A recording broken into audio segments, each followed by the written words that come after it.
Bulletin की शुरुआत करते हैं बैनुल-अक़वामी खबरों के साथ। अब गाजा पर मुकम्मल कब्जे की तैयारी शुरू हो गई है। इजराइल की फौज ने गाजा शहर पर कब्जा करने के लिए एक ऑपरेशन के शुरुआती मरहलों का ऐलान कर दिया है। हजारों रिजर्व फौजी जवान को जुटाया जा रहा है। इजरायली फौज के तर्जुमान का कहना है कि इजरायली फौज ने गाजा शहर के बाहरी इलाकों में ऑपरेशन शुरू कर दिया है। इजरायली फौज को लगता है कि हमास अब बहुत ही कमजोर हो गया है और उसकी तरफ से अब खतरा नहीं है। वाज़ेह हो कि इजराइल को इस कब्जे वाले प्लान पर अमल करने तक पहुंचते पहुंचते पूरा गाजा तबाह हो चुका है। आपको बता दें कि गाजा शहर एनक्लेव का सबसे ज्यादा आबादी वाला ये इलाका है। 70 लाख से ज्यादा फलस्तीनियों का घर है और रिपोर्ट्स बताती हैं कि इजरायली फौज के इस ऑपरेशन से लाखों फलस्तीनी बेघर हो जाएंगे। लेकिन इजराइल को पूरा गाजा पर कब्जा करने की सनक बरकरार है। उसने इस हवाले से 60,000 इजाफी फौज को बुलाने की इजाजत दे दी है।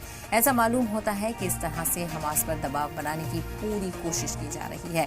गौरतलब हो कि इजराइल की इतनी कार्रवाइयों के बावजूद वो एक भी बंधक को हमास से छुड़ा नहीं पाया है।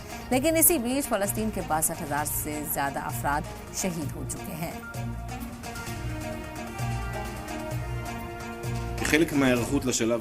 We will deepen the damage to the terror infrastructure above and below the ground and cut the population's dependence on Hamas. We are not waiting. We have begun the preliminary operations and the initial stages of the attack on Gaza City, and I